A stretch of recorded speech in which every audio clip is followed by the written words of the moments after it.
Ciencia que estudia, digamos, sistemas que están formados por muchas partes y esas partes tienen una interacción entre sí que da lugar a comportamientos colectivos que nosotros le llamamos emergentes, que en principio no pueden deducirse de estudiar el comportamiento de solamente una parte. Un sistema complejo, yendo a los ejemplos, podría ser el cerebro, ¿sí? Formado por millones de células, que serían los entes individuales, que cuando interactúan dan lugar a las propiedades cognitivas del cerebro, por ejemplo la memoria.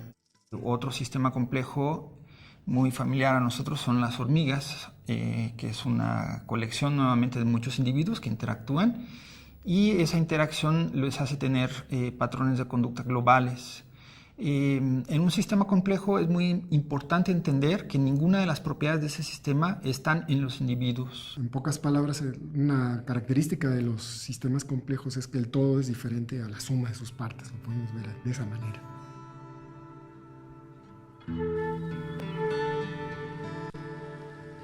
El reloj de arena en particular es interesante porque ahí se encontró un fenómeno que tiene que ver con, si uno piensa en los granitos de arena que están cayendo poco a poco en el reloj, uno ve que se va formando este cono y ese cono tiene un ángulo, digamos, comienza en cero y va aumentando ese ángulo hasta que llega a un ángulo máximo, no pasa de ese ángulo. Cuando se alcanza ese ángulo, lo que sucede es que cada grano de arena que va cayendo produce avalanchas y esas avalanchas es interesante porque si uno va midiendo el tamaño de esas avalanchas, la frecuencia en el tiempo de esas avalanchas, uno encuentra que están dados por leyes de probabilidad muy específicas. El fenómeno que ahí sucede es que hay algo también asociado con sistemas complejos que es la propiedad de autoorganización, donde los sistemas son capaces de generar un orden por sí mismos. No hay una dirección prefijada,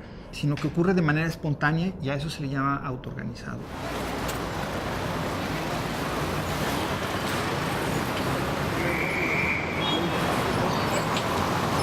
Una de las grandes cuestiones interesantes que se están dando en este momento es la unión entre las ciencias sociales y las ciencias, digamos, que se les llaman duras, en una unión muy interesante, que de hecho no se pensaba que se pudiera hacer tan bien, ¿no? Hay ramas en la física que hoy en día se conocen como econofísica o sociofísica, que se dedican al estudio de fenómenos ya sea económicos o sociales. Y eso se ha dado también porque tenemos, pues los humanos en este momento estamos muy interconectados por redes sociales y las computadoras nos permiten analizar grandes cantidades de datos, lo que se le llama minería de datos. Entonces podemos tener mucha información sobre, por ejemplo, los gustos de las personas, cómo interaccionan entre ellos, y eso nos permite sacar, cuando analizamos ya muchos datos, nos permiten observar esos comportamientos emergentes. Se estudia como una simple noticia muy pequeña que surge en Twitter puede tener una avalancha enorme. Y yo estoy usando la palabra avalancha a propósito, porque es exactamente la misma fenomenología que ocurre con aquel ejemplo de los granos de arena que caen de un reloj, ¿sí? De pronto, solo un mensaje en Twitter que ¡boom!, va a provocar una revolución prácticamente.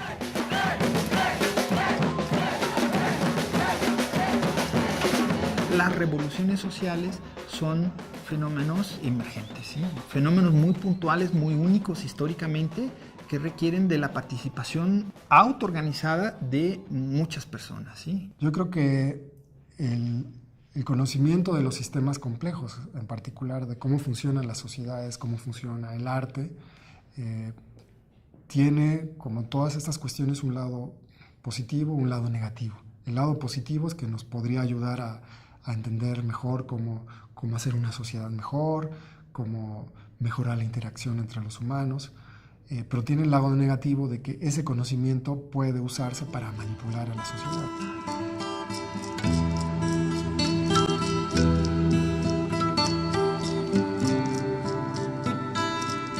Siempre he tenido un interés por el dibujo, por la pintura, por las artes. Y por otro lado he tenido un interés por las ciencias duras, por ejemplo las matemáticas, la física. En algún momento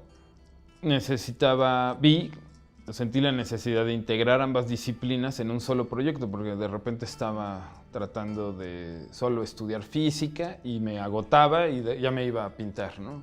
Y estaba pintando, pero tampoco sentía la necesidad de estudiar algo de ciencia. Entonces, a través de varios años me fui dando cuenta que tenía que integrar mis intereses en un solo proyecto en común y encontré que era muy buen matrimonio de ciencia y arte y me funcionan bien. El caos es un nombre que se le da al fenómeno que ocurre cuando nosotros dejamos de poder predecir lo que va a pasar. Eso es exactamente el caos. Es decir, en cierto momento, aunque sepamos las condiciones de lo que está pasando y sepamos las ecuaciones, digamos, o los fenómenos físicos que van a ocurrir, es muy difícil decir qué le va a pasar al sistema. Estando en España, fuimos a una exposición de pinturas de Van Gogh y nos dimos cuenta que los críticos de arte hablaban de la turbulencia en Van Gogh. Y empezamos a preguntarnos, bueno, la turbulencia en física tiene un sentido bien determinado, lo podemos medir. Dijimos, ¿podremos medir la turbulencia en cuadros? Y se nos ocurrió hacer un programa de computadora donde lo que haces básicamente es tú le das un cuadro y la computadora pues saca las correlaciones entre la iluminación a ciertas distancias y eso para saber si Van Gogh había podido capturar lo que es la turbulencia. ¿Qué es la turbulencia? Bueno, cuando tenemos un fluido, por ejemplo, cuando abrimos una llave de agua, pues si el agua, digamos, el flujo es muy grande, pues vemos que es algo desordenado, ¿no? Eso es lo que le llamamos un comportamiento turbulento, cuando no se puede predecir, básicamente es caos. Y lo que queríamos saber es si realmente Van Gogh de alguna manera, había visualizado esas leyes matemáticas. Y lo que encontramos fue realmente sorprendente, increíble para nosotros, fue que Van Gogh, a principios del siglo XX, había encontrado, mediante observación, había logrado encontrar las leyes matemáticas de la turbulencia con una precisión asombrosa, es decir, básicamente había capturado la fractalidad y las leyes de la fractalidad de una manera muy precisa, mucho antes que los físicos y los matemáticos, porque eso se empezó a desarrollar en los años 60. Entonces ahí tenemos un ejemplo claro de cómo el conocimiento artístico, digamos, yo le llamo así, conocimiento artístico, precede al conocimiento científico. De hecho, los fractales nunca habían pasado desapercibido para los artistas, es decir, ya había habido pintores chinos, japoneses que habían dibujado olas y se habían dado cuenta de ese fenómeno. El caos como fenómeno, su expresión geométrica es en los fractales. Entonces, no es al contrario, es decir, no todo fractal proviene de una dinámica caótica, pero sí una dinámica caótica produce un fractal. En el año de 1993 yo entré a la Facultad de Ciencias y ese año es importante también para la geometría fractal. Hubo un boom, digamos que a nivel social, y yo estaba en este tiempo en la facultad y ahí, por ejemplo, en los pasillos del Departamento de Matemáticas de la Facultad de Ciencias, pues todo el pasillo estaba tapizado con carteles que anunciaban alguna conferencia o algún seminario de matemáticas decorados con fractales. O los seminarios trataban de teoría de caos, de sistemas dinámicos, de sistemas complejos o de fractales. Entonces llegué en un momento muy particular en el que, sobre todo en la Facultad de Ciencias y en el Departamento de Matemáticas, estaban, digamos que de moda, ¿no? Estaban ahí. Los sistemas fractales básicamente es una geometría que tiene la propiedad de que algo se ve igual cuando lo vemos a otra escala. Por ejemplo, si agarramos un árbol y tomamos una rama, nos damos cuenta que la rama es muy parecida al árbol. Y básicamente lo único que hicimos es que cambiamos el tamaño, pero la forma sigue siendo la misma. Lo mismo pasa con nuestras venas. Si vemos los capilares, pues la red de capilares se parece mucho a la red de venas más grandes. Un ejemplo que viene muy bien a la mano es el de las matrioshkas, estas muñequitas rusas, que uno lo abre y hay otra muñequita dentro, y lo abre, y lo abre, y lo abre, y hay una muñequita dentro, ¿sí? En el mundo real, estas matrioshkas, bueno, llega un momento en que se acaba, pero en la naturaleza bien podría ser que esto siguiese.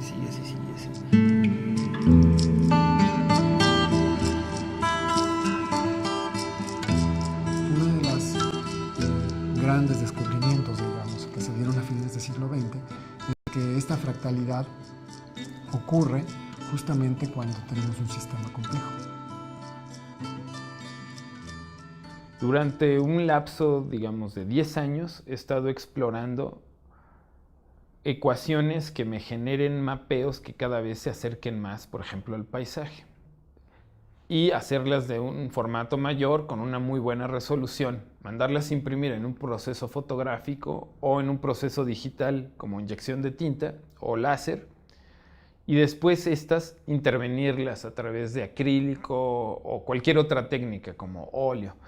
Entonces, el proceso va desde algo que requiere mucha paciencia, que tiene una estructura que requiere de mucha disciplina, de mucha concentración, y después una segunda etapa que es un tanto más relajada, que tiene que ver con la intuición y con las emociones, y intervenirlas plásticamente. En la época en la que vivo, yo vivo en el siglo XXI, pues ahora me gustaría ver a otros también con esta exploración de a partir de abstracciones matemáticas llegar a representar pues figura humana o rostros, el cuerpo. Pues esa es mi meta.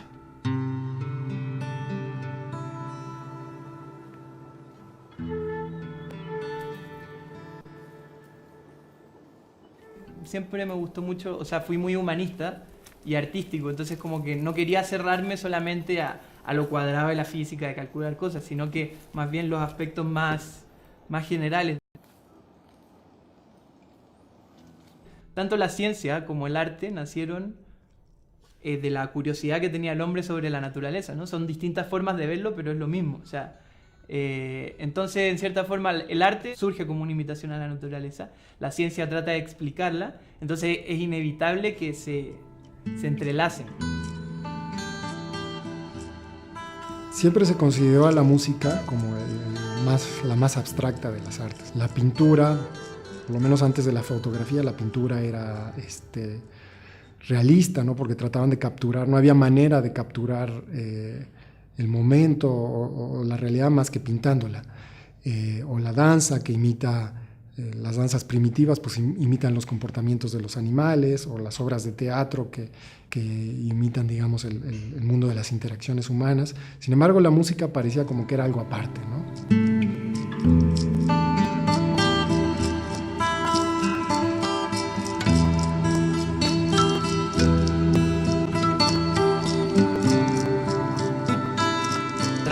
Son ondas, ¿no? Y esa onda tiene una forma y con ciertos aparatos uno puede ver justo la forma de la onda, la velocidad que tiene esa onda, la frecuencia que en el fondo tiene que ver con si una nota es alta o baja, todo eso, ¿no? Entonces uno puede hacer un desarrollo y un análisis sobre toda esa música. A fines de los años 70, 80 empezaron a haber estudios de la música, de la estadística, por ejemplo, qué tan frecuente es la aparición de una nota, cómo son las secuencias de notas, es decir, si es simplemente música que si es el azar o no es el azar, qué es lo que hay detrás de la organización de las notas. De hecho, una de las cosas que se ha encontrado es que la música, de alguna manera, es un lenguaje que sus leyes matemáticas son muy similares a las que ocurren en muchos fenómenos de la naturaleza. El experimento que yo hice como para... que es muy explicativo para ver dónde es que vive la música, es una simulación computacional y que para entenderla es muy útil verla como con dados, ¿no? Aventando dados. Son 3 pasos, ¿no? Un paso va a ser la aleatoriedad total, ¿no? Y ahí no sirven los dados porque en el fondo los dados son completamente aleatorios. Entonces yo comienzo con una nota, por ejemplo el sol, ¿no? Y aventando los dados, aleatoriamente el número que salga de los dados me va a decir cuál va a ser la siguiente nota. Por ejemplo, si aparece un 6, van a ser 6 notas después del sol. Sol, la, si, do, re, mi, fa, ¿no? Y toco un fa después. Sol, fa... Y así creo una melodía que vaya, pero completamente aleatoria, ¿no? Entonces después puede quedar algo. Seguramente va a sonar algo así, ¿no? Algo completamente que el cerebro no lo entiende, ¿no? No es nada. El otro extremo es el orden, y entonces ahí lo que hacemos, lo que uno simula es que a partir de una nota, las notas consecuentes tengan una correlación muy fuerte, que sean... y eso está establecido por las reglas de la música, de la armonía y todo. Entonces, si yo tengo un sol, lo que suena bonito armónicamente es que toque un re después, ¿no? Y entonces seguramente va a ser una melodía muy obvia, ¿no? O tal vez una melodía que no varía mucho, por ejemplo.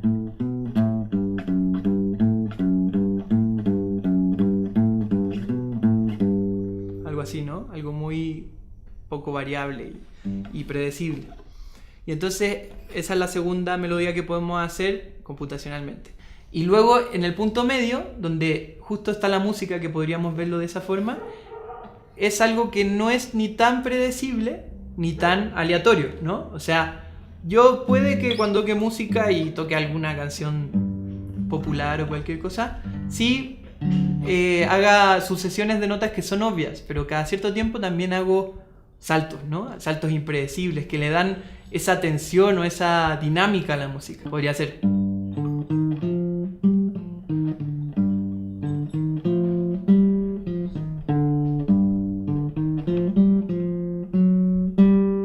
¿no? Entonces voy pasando desde algo muy ordenado, le voy agregando elementos de desorden. Metafóricamente lo que hice fue tirar dados cargados, ¿no? Entonces, por ejemplo, que yo tenga dados muy cargados a las notas que sí se llevan bien, digamos, ¿no? O sea, el do se lleva bien con el sol, el do se lleva bien con el mi y así, ¿no? Entonces estoy muy cargado a esa nota. Entonces, si partí en sol y tiro el dado, es muy probable que me salga una nota amiga. Pero también el dado tiene cierta aleatoriedad. O sea, si está cargado, tiene más peso en un lado, sí va a caer, pero puede que caiga una vez en un lado menos cargado. Y esa nota va a ser las notas que no suenan tan tonales junto con las otras, ¿no? Entonces ahí también voy a tener ciertos patrones de desorden y tal. Y eso es lo que también le agrega lo interesante, la intriga, la tensión y como lo que no es predecible de la música. Parece ser que lo que la gente identifica como buena música es algo que tiene un compromiso entre algo que tiene cierta previsibilidad, pero al mismo tiempo no es totalmente predecible. Es decir, parecería ser que en el arte nos gusta cierto grado de sorpresa, pero también cierto grado de conservadurismo. Yo creo que no se va a poder nunca encerrar el proceso creativo dentro de la ciencia, ¿no? O sea, no se va a poder explicar ya tal como hacer un robot creativo, ¿no? O un computador creativo. Yo soy de esa opinión, porque creo que tal vez hay cosas que van más allá de la ciencia, pero lo bonito es tal vez poder vislumbrar ciertos patrones que se dan en los procesos creativos y que justo no son solo de los procesos creativos humanos, sino que se mezclan con los procesos creativos de la naturaleza. Considero que el arte estudiado desde el punto de vista de sistemas complejos es muy importante porque nos puede dar ideas de entender cómo funciona uno de los sistemas complejos menos entendido, que es donde yo considero que está una de las fronteras de la ciencia, que es el entendimiento del cerebro. Entendemos cómo funciona una neurona. Sabemos que una neurona pues simplemente hace destellos eléctricos y sabemos que hay muchas neuronas conectadas y sabemos describirlas y cómo están conectadas, pero no entendemos cómo toda esa unión de neuronas que están disparando dan lugar a un sistema complejo llamado cerebro que produce arte y que ve películas y que hace cuadros y escribe libros y que nos emociona, que es una emoción. Todo eso no está entendido. Y si nosotros entendemos un poco el arte, que es lo que hay detrás, vamos a entender lo que hay también en el cerebro. Para mí la frontera de la ciencia está arriba de nuestros hombros.